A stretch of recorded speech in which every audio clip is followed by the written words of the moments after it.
오늘 우리는 맥추절 감사 예배로 드리게 되었습니다. 6개월 동안 지켜주신 하나님의 은혜를 감사드리면서 드리는 예배입니다. 우리 교회에서는 맥추절이다 이렇게 불렀고 또 성경에서도 맥추절로 표기를 했습니다마는 그러나 사실은 오늘 여기 22절에 초실절, 맥추의 초실절이다라는 그 단어가 더 좋은 그런 번역이 될 것 같습니다. 저는 맥추절이라는 말보다도 어쩌면 초실절이다라고 부르는 것이 더 좋겠다. 개인적으로 그런 생각을 해봅니다. 초실절, 그러니까 이스라엘 백성들은 이제 농사를 지어서 2번 감사의 절기를 지켰습니다. 전반기 이제 농사를 지었는데 그 농사는 대부분이 밀과 보리 농사입니다. 그래서 밀과 보리 농사를 지어서 초실절, 처음에 열매를 맺어서 드리는 예배, 그걸 초실절이다 그렇게 말했습니다. 그리고 새말에는 수장절을 지키라 그랬습니다. 이 수장절은 우리로 말하면 추수감사절 예배입니다. 그래서 이스라엘 백성들이 두 감사절 예배를 드렸는데 초실절과 또 수장절, 매년 새말에 드리는 그런 절기였다 그렇게 말하고 있습니다. 오늘 이 맥추절에 대한 용어를 여러 가지로 쓰고 있는데 칠칠절이다. 그리고 곧 맥추의 초실절이다. 여기도 두 가지가 있습니다. 맥추절을 칠칠절이라 하기도 하고 초실절이다 그렇게 부르기도 했다. 이 칠칠절은 아까 제가 잠깐 말씀드렸지만은 이 칠칠절은 이제 일주일 동안 거두어서 보리를 거두어서 드리는 그러한 의미도 있지만은 6월절 다음 77, 49, 50일째 되는 날 지키는 그러한 절기로서 이 절기를 칠칠절 혹은 오순절이다 그렇게 부르기도 했던 것입니다. 그러니까 오늘 우리가 드리는 이 맥추 감사 예배는 오순절 예배이기도 하고 칠칠절 예배이기도 하고 초실절 예배이기도 한 것이다 라는 것입니다. 그 의미마다 다 다른 의미를 가지고 있는 용어이기 때문에 여러 가지로 이렇게 명칭을 부르고 있습니다. 오늘 23절에 보니까 이스라엘 모든 남자는 매년 이 절기 6월절, 맥추절, 장막절이 되면 반드시 여호와께 보여라. 당시에는 여자들은 이제 성전에 나올 수가 없었고 남자들만 성전에서 제사를 드릴 수 있었기 때문에 특별히 남자라고 말하고 있습니다. 그러니까 여기 모든 남자는 이 표현은 지금으로 말하면 모든 성도들은 하나님을 믿는 백성들은 마땅히 이 세 절기 때는 특별히 6월절, 맥추절, 장막절이 되면은 반드시 주 여호와 앞에 보여야 된다. 이 보여야 된다는 말은 하나님 앞에 얼굴을 보이듯이 하나님 앞에 직접 나와서 하나님 앞에 제사를 드려야 된다라는 말씀입니다. 그러니까 이스라엘 백성들이 평소에는 거리가 멀어서 여호와의 성전에 나올 수가 없었고 여호와의 성전이 예루살렘에 하나밖에 없었기 때문에 나올 수가 없었지만은 그러나 무슨 일이 있어도 이 세 절기 때만은 꼭 하나님 앞에 나와서 하나님 앞에 감사의 절기를 지켜야 된다라는 것을 말씀을 해 주셨습니다. 그렇습니다. 지금도 저와 여러분들이 명심해야 될 것은 매 주일마다 하나님 앞에 나와서 예배를 드리는 것이 마땅한 일이지만 그러나 매 주일은 또 우리가 꼭 지키지 못할지라도 이 세 절기, 맥추절과 그리고 감사절과 그리고 부활절 또 우리 이제 성탄절 이런 절기만은 우리가 꼭 하나님 앞에 나와서 예배를 드려야 되는 것입니다. 왜냐하면 하나님께서 그렇게 말씀을 하시고 계시고 그 말씀 뒤에는 왜 그렇게 해야 되느냐. 오늘 성경에 보니까 그 이유를 의무적인 그러한 상황이 아니라 이 절기를 통해서 하나님께서 놀라운 축복을 주시기 위해서 이 절기를 지키라고 했음을 알 수가 있습니다. 오늘 이 세 절기를 꼭 지켜야 되고 우리가 이 맥추절을 소중하게 지켜야 될 이유가 무엇인가? 라는 것을 24절에서 말씀해 주고 있는데 24절 말씀을 한번 다시 읽습니다. 시작. 내가 이방 나라들 내 앞에서 쫓아내고 내 지경을 넓히리니 내가 매년 3번씩 여호와 내 하나님을 뵈려고 올 때에 아무도 내 땅을 탐내지 못하리라. 저는 오늘 이 말씀을 통해서 우리 하나님께서 맥추절을 지키는 하나님의 백성들에게 주시고자 하는 이 놀라운 축복의 말씀을 같이 나눔으로써 오늘 맥추절 감사 예배 나오는 여러분 모두에게 24절의 축복이 함께 하시기를 주님의 이름으로 축원드립니다. 그래서 저는 오늘 이 말씀의 제목을 축복의 조건 감사라. 우리가 왜 감사 예배를 드려야 되느냐? 그것은 축복을 주시기 위한 조건이기 때문에 하나님께서 축복을 주시기 위한 조건으로 감사절을 지키라. 그러면 이런 축복을 주시겠다 약속을 하셨는데 그 축복이 어떤 축복인가? 순서를 바꾸어서 첫째는 내 지경을 넓히게 되는 축복을 주신다고 말씀하십니다. 번영과 번성의 축복을 주신다. 우리 금년에 주신 표호의 말씀이고 축복의 말씀이기도 합니다.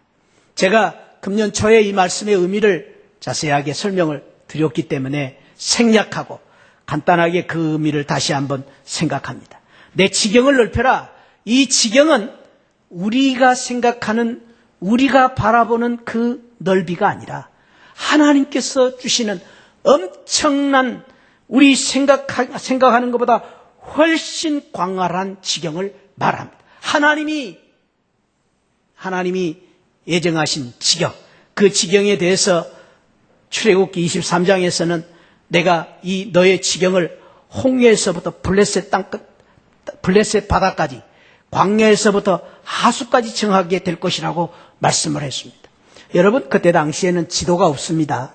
그때 당시에는 비행기 타고 어디 여행을 갈 수도 없습니다. 그러니까 땅덩어리가 얼마나 넓은지도 모릅니다. 그래서 자기가 사는 지경이 곧 내가 사는 전부인 것으로 생각했던 이스라엘 백성들에게 홍해에서 블레셋이라는 말은 지금으로 말하면 한강에서 저 미국까지라는 말입니다.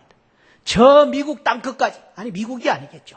저 북극에서 남극까지 너의 지경이 되리라 라는 축복의 말씀과 같은 것입니다.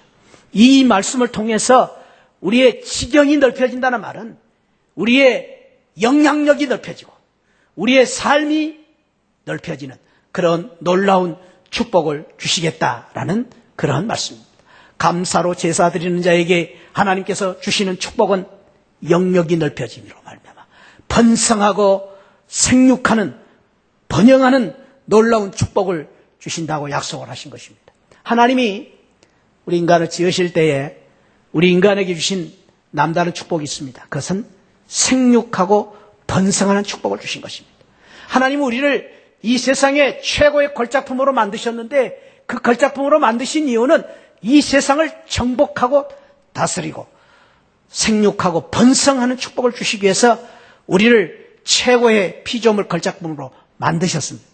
그러므로 저와 여러분들이 이 세상 최고의 존재가치 하나님의 피조물로서 하나님께서 우리를 만드신 우리 이제 그 창조의 그 이제 걸작품으로서 우리가 사는 것은 이 세상을 정복하고 다스리고 번성하고 생육하는 축복을 받고 사는 것입니다.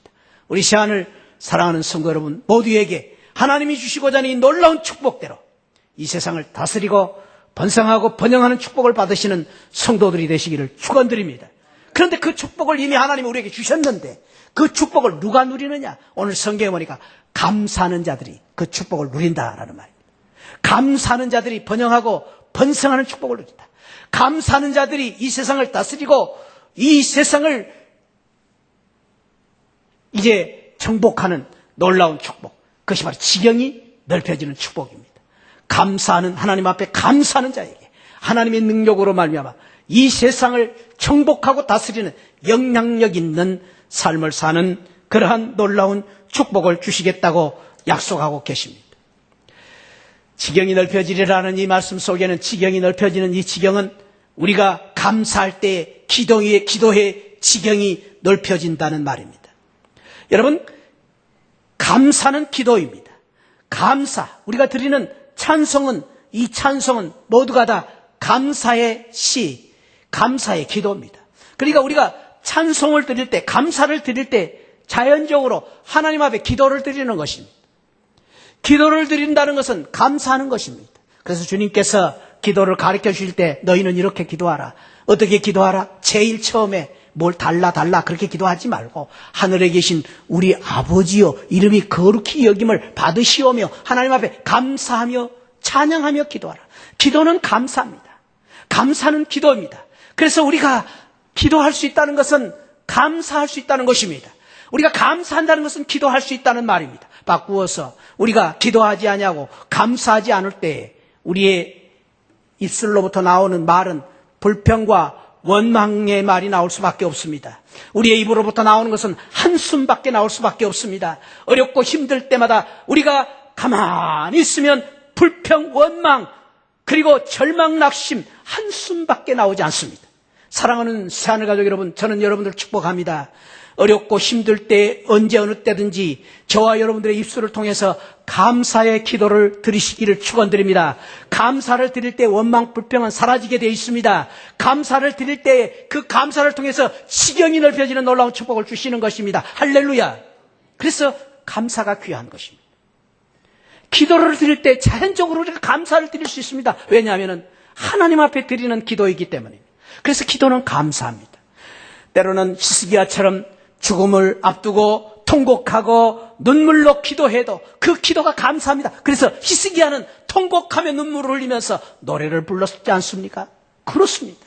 사랑하는 성도 여러분, 저와 여러분들이 절망과 낙심 가운데 이제 처해 있을 때 가만히 있지 마시고 기도하시기 바랍니다. 기도할 때 우리에게 감사가 넘치고 그 감사가 우리의 기도의 영역을 넓혀서 히스기야와 같이 그러한 참으로 절망 속에서도 기도함으로 말미암아 15년의 이제 수한을 연장하는 놀라운 축복을 받았던 것처럼 기도하고 감사하고 기도함으로 말미암아 히스기야가 받았던 그런 놀라운 축복과 은혜가 함께 하시기를 주님의 이름으로 축원드립니다. 다윗이 그랬습니다. 다윗이 이제 사울 왕에게 쫓겨서 이리저리 피난 생활하다가 블레셋 나라에 간신히 피신을 했는데 블레셋 왕이 알고는 다윗을 체포했습니다. 다윗은 그때에 미친 척하면서 침을 질질 흘리며 대문짝에 글씨를 끄적끄적하면서 미친 사람 흉내를 내서 간신히 그 위기를 피하고 나서 어떻게 했습니까? 하나님 앞에 감사의 기도를 드렸습니다. 찬양을 드렸습니다. 그럴 때 하나님께서 그 다윗을 사랑하시고 축복하셔서 그 귀한 기도를 통해서 다윗을 위대한 왕으로 세우신 것입니다. 그렇습니다. 우리가 감사하는 것은 기도의 영역이 넓어지는 것입니다. 뿐만 아닙니다. 감사는 생각의 영역이 넓어집니다. 그래서 감사와 생각이라는 어원이 같습니다. 라틴어 어원이 같습니다. 감사는 생각을 잘하면 감사할 수 있는 것입니다. 바꾸어 말하면 우리가 감사할 때에 우리의 생각이 긍정적인 생각으로 바꾸어지는 것입니다. 왜 불평이 나옵니까? 왜 우리 생각이 부정적입니까? 감사가 없기 때문입니다. 여러분 감사하십시오. 그러면 우리의 생각이 바꾸어집니다.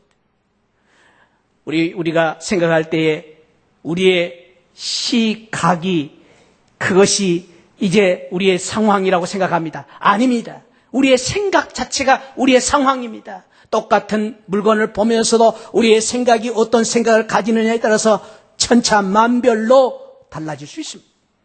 저는 여러분들 축원합니다. 우리가 하나님을 믿는 하나님의 백성으로서 가진 큰 축복 중에 하나는 생각의 지경이 넓어져야 됩니다. 그 생각의 지경이 넓어지기 위해서는 감사를 통해서 생각의 지경이 넓어짐으로 말미암아 우리 새하늘교회 모든 성도님들은 생각할 때마다 긍정적인 생각을 하시고 생각할 때마다 적극적인 생각을 하는 우리 복된 성도들이 되시기를 주님의 이름으로 축원드립니다.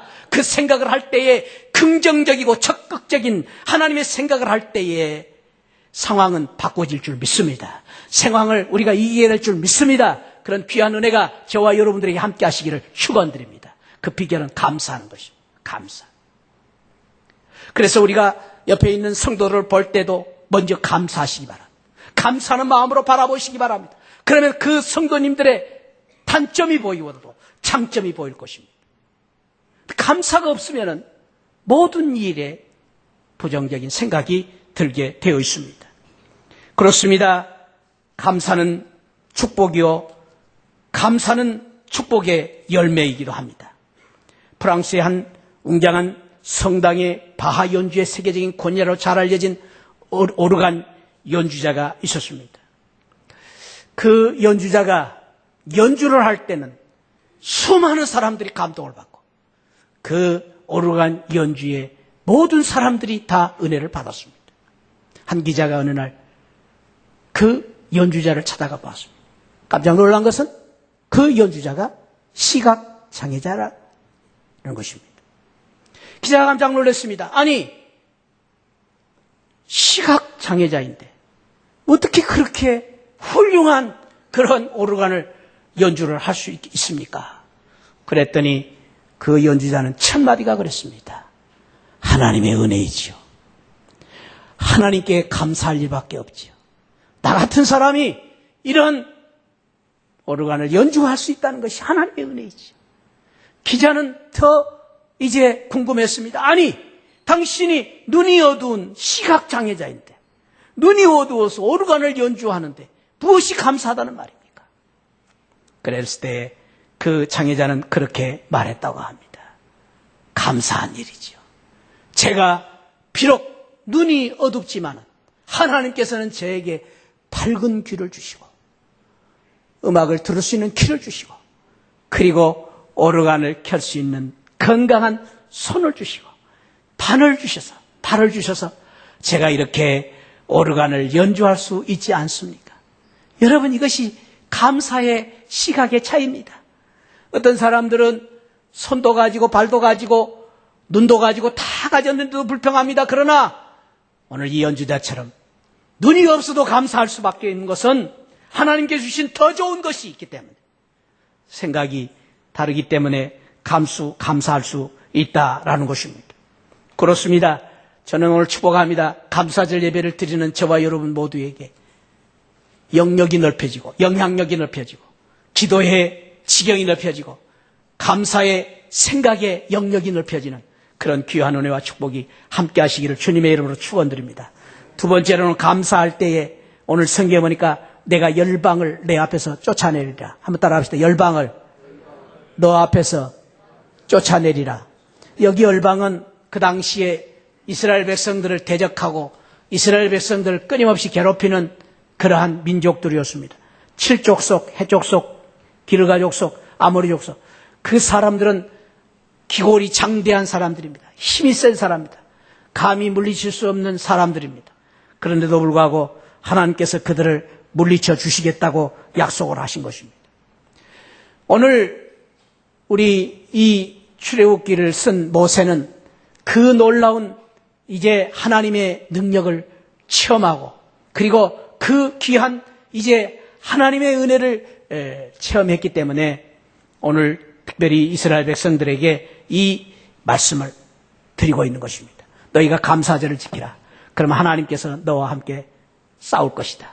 감사절을 지키라. 하나님이 너를 대신해서 싸울 것이다. 감사절을 지키라. 그러면 하나님께서 너를 대신해서 대적을 물리쳐 주실 것이다. 라는 약속을 하고 계시는데 그 이유가 있습니다. 한번 여러분들 출애굽기 14장을 찾아보십시다. 출애굽기 14장 조금 넘어가면 14장 말씀이 나오겠죠. 출애굽기 14장 거기 보면 하나님께서 이스라엘 백성들을 애굽에서 구원하시고 이제 430년 종살이 하던 이스라엘 백성들을 구원하신 다음에 이제 하나님께서 이스라엘 백성들을 홍해로 이끄십니다. 그 홍해로 이끄실 때에 4장 10절에 보니까 홍해 앞바다에서 바로가 추적해오는 그러한 이제 모습을 보면서 11절에 이스라엘 백성들이 뭐라고 합니까? 모세에게 이르되 애굽에 매장지가 없어서 당신이 우리를 이끌어내어서 이 광야에서 죽게 하느냐? 어찌하여 당신이 우리를 애굽에서 이끌어내어 우리를 이같이 하느냐? 그들이 지금 애굽의 그 군대를 보면서 이렇게 원망하고 불평하고 있습니다. 참으로 얼마나 한심한 말입니까? 매장지가 없어서 애굽에서 죽으면 좋을 텐데 왜 우리를 여기서 이끌어내서 이렇게 죽게 하느냐? 얼마나 기가 막힌 말입니까? 그럴 때 14장 13절에서 이스라엘 백성들에게 모세가 하는 말입니다. 너희는 두려워하지 말아라. 가만히 있어서 여호와께서 오늘 너희를 위하여 행하시는 구원을 보라. 이것이 하나님의 은혜입니다. 너희는 두려워하지 말아라. 왜? 하나님이 너희와 함께 계신다. 14절 말씀 같이 읽습니다. 시작. 여호와께서 너희를 위하여 싸우시니 너희는 가만히 있을지어라. 하나님께서 너희를 위해서 싸울 것이다. 그러니 두려워하지 말아라. 사랑하는 성도 여러분, 그렇습니다. 우리가 하나님을 믿는 것은 하나님 편에 서는 것입니다. 하나님을 믿는 것은 하나님이 내 편에 계심을 믿는 것입니다. 그렇기 때문에 이제부터는 우리의 싸움은 나 혼자 싸우는 것이 아니라 하나님과 함께 싸우는 것입니다. 믿으시기 바랍니다. 우리의 싸움은 이제부터 하나님이 내 편에 계시기 때문에 하나님이 싸우시는 것입니다. 여러분, 묻겠습니다. 이스라엘 백성들이 홍해를 앞에 두고 이렇게 불신하고 원망했던 이유는 자기 스스로 홍해를 건너겠다고 생각했기 때문입니다. 여러분 스스로 홍해를 건너겠습니까? 아니면 하나님의 은혜와 능력으로 건너시겠습니까? 말할 것도 없죠. 그것을 몰랐기 때문에 이스라엘 백성들은 원망하고 불평하고 있는 것입니다. 그런데 하나님께서는 말씀하십니다. 너희들 가만히 하나님의 약속을 믿고 있으라. 그럼 하나님이 싸우시리라.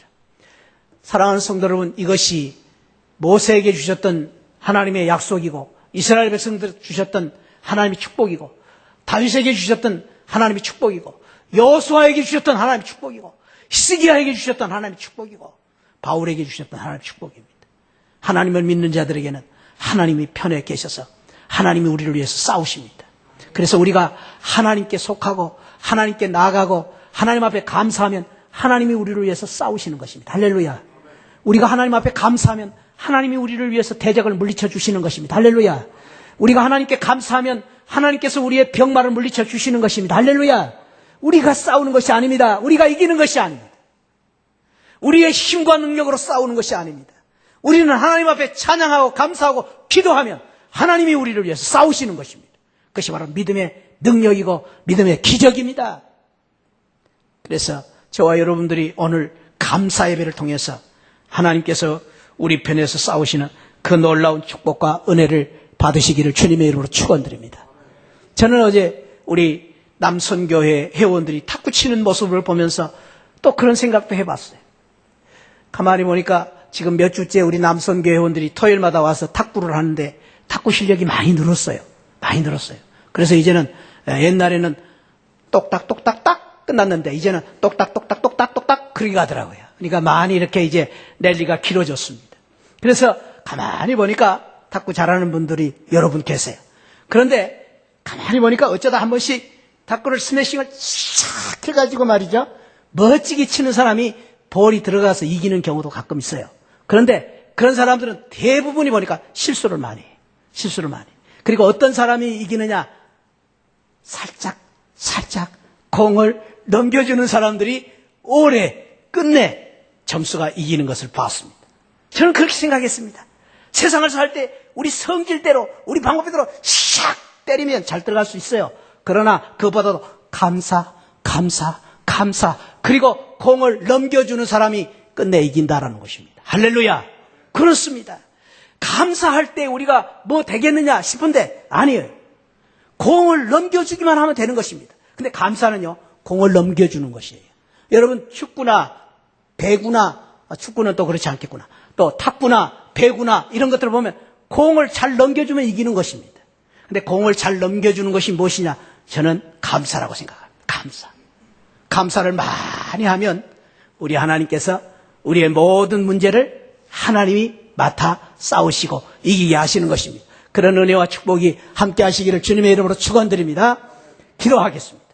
하나님 아버지, 오늘 우리 맥주 감사 예배를 통해서 우리에게 주신 이 놀라운 이제 감사의 축복, 이 아버지 하나님이여 우리에게 주시고자 하는 이 조건이신 감사가 얼마나 귀한 것인가를 다시 한번 생각하면서 아버지 하나님, 지금까지 우리에게 베풀어 주신 것을 감사할 뿐 아니라 앞으로도 우리의 삶 속에서 감사, 찬양, 기도가 넘치는 저희들이 되게 해주셔서 이 감사로 말미암아 오늘 출애굽기 34장 24절의 이 축복이 나의 축복이 되게 하여 주옵소서.